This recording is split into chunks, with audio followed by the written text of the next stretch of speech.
More than 6 years after a tsunami overwhelmed the Fukushima nuclear power plant, Japan has yet to reach consensus on what to do with 1 million tons of radioactive water, stored on site in around 900 large and densely packed tanks that could spill should another major earthquake or tsunami strike.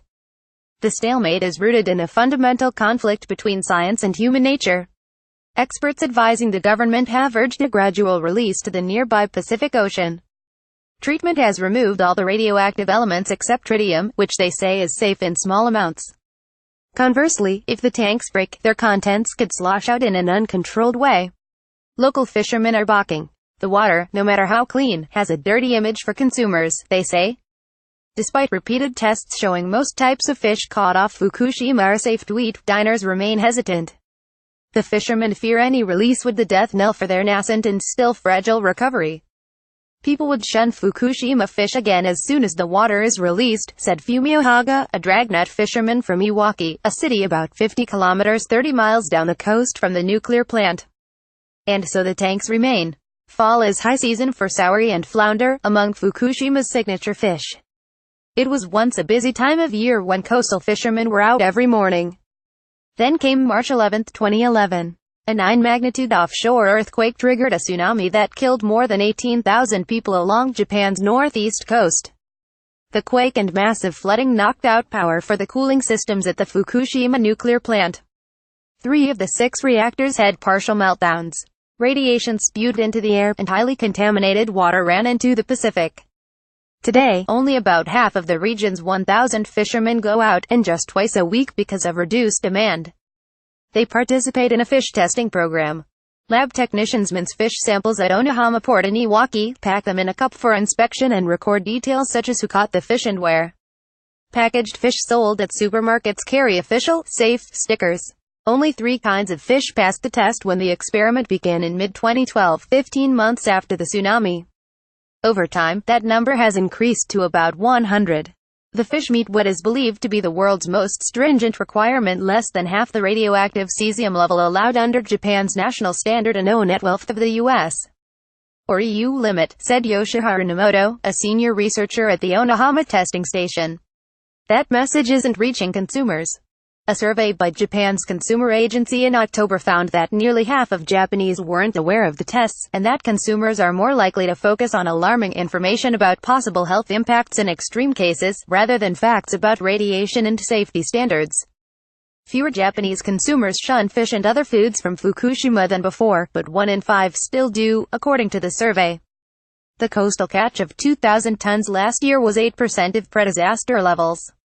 The deep-sea catch was half of what it used to be, though scientists say there is no contamination risk that far out. Naoya Sakiya, a University of Tokyo expert on disaster information and social psychology, said that the water from the nuclear plant shouldn't be released until people are well informed about the basic facts and psychologically ready. A release only based on scientific safety, without addressing the public's concerns, cannot be tolerated in a democratic society, he said. A release when people are unprepared would only make things worse.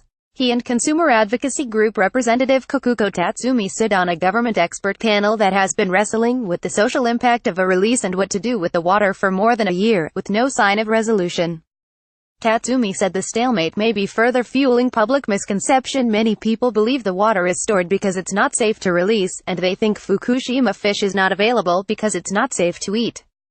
The amount of radioactive water at Fukushima is still growing, by 150 tons a day.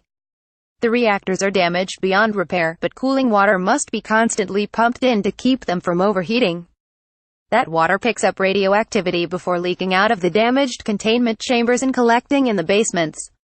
There, the volume of contaminated water grows because it mixes with groundwater that has seeped in through cracks in the reactor buildings. After treatment, 210 tons is reused as cooling water, and the remaining 150 tons is sent to tank storage. During heavy rains, the groundwater inflow increases significantly, adding to the volume. The water is a costly headache for Tokyo Electric Power Co., the utility that owns the plant. To reduce the flow, it has dug dozens of wells to pump out groundwater before it reaches the reactor buildings and built an underground ice wall of questionable effectiveness by partially freezing the ground around the reactors. Another government panel recommended last year that the utility, known as TEPCO, dilute the water up to about 50 times and release about 400 tons daily to the sea, a process that would take almost a decade to complete. Experts note that the release of radioactive tritium water is allowed at other nuclear plants. Tritium water from the 1979 Three Mile Island accident in the United States was evaporated, but the amount was much smaller, and still required 10 years of preparation and 3 more years to complete. A new chairman at TEPCO, Takashi Kawamura, caused an uproar in the fishing community in April when he expressed support for moving ahead with the release of the water. The company quickly backpedaled, and now says it has no plans for an immediate release and can keep storing water through 2020. TEPCO says the decision should be made by the government, because the public doesn't trust the utility. Our recovery effort up until now would immediately collapse to zero if the water is released. Iwaki abalone farmer Yuichi Minome said.